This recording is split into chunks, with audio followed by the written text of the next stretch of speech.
जिस गंगा जल को हम पवित्र मानकर पीते हैं, क्या वो पानी नहाने लायक भी साफ है?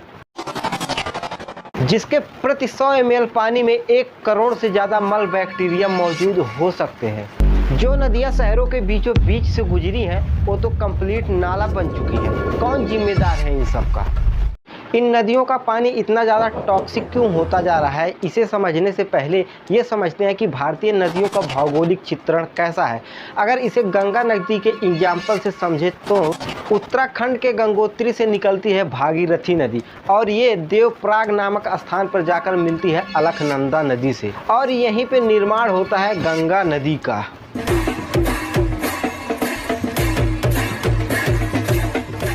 जो उत्तराखंड और उत्तर प्रदेश के ऋषिकेश, हरिद्वार, कानपुर, प्रयागराज, वाराणसी, पटना जैसे बड़े शहरों को टच करते हुए बंगाल की खाड़ी में गिरती है। इस बीच ये नदी भारत में करीब 2525 किलोमीटर का रास्ता तय करती है। जब गंगा नदी का पानी गंगोत्री से निकलता है तो ये पूरी तरह से स्वच्छ व निर्मल होता है, लेकिन जब ये बंगाल की खाड़ी में गिरता है तो पूरी तरह से इसका पानी टॉक्सिक बन चुका होता है। जिसके प्रति 100 ml पानी में 3.1 करोड़ मल बैक्टीरिया मौजूद हो सकते हैं। कुछ ऐसा ही हाल भारत की सभी बड़ी नदियों का है, जैसे गंगा, यमुना, गंगोत्री व दामोदर। छोटी नदियां जो शहरों के बीच से गुजरती हैं, वो तो कंप्लीट नाला बन चुकी हैं। तो अब सवाल उठता है कि हमारी नदियां जो कभी स्वच्छ व निर्मल थी, उनका पानी इतना ज़्यादा गंदा कैसे हो गया? चलिए जानते हैं इसके पीछे का पूरा सच आज की इस वीडियो में।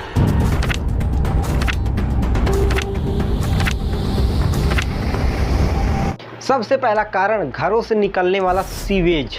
भारत में नदियों को गंदा करने के पीछे सबसे बड़े जिम्मेदार हैं हम खुद। हमारे घरों से निकलने वाले नहाने का पानी, कपड़ा धोने का पानी और टॉयलेट का गंदा पानी जो सीधे नालों में बहा दिया जाता है और वो नाले सीधे जाकर नदियों में गिरते हैं।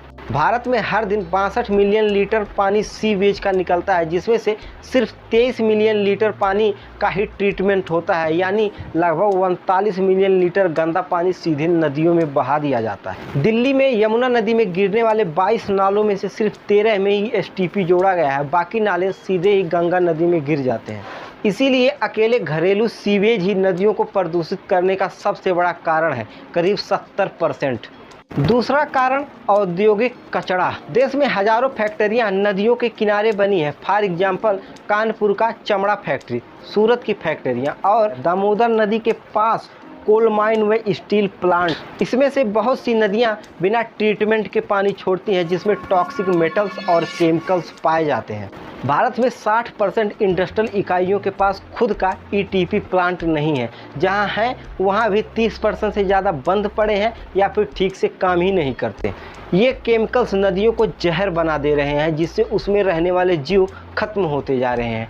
ये नदियों को करीब 15% तक बर्बाद कर रहे हैं। तीसरा कारण प्लास्टिक और सॉलिड वेस्ट। नदियों में प्लास्टिक की थैलियाँ, बोतलें, प्लेटें और थर्माकोल्स बहते रहते हैं, जो ना तो पानी में घुलते हैं और ना ही सड़ते हैं। इससे ना सिर्फ नदियाँ गंदी दिखती हैं, बल्कि ऑक्सीजन भी ब्लॉक हो जाता है, जिससे मछलियाँ मर जाती हैं।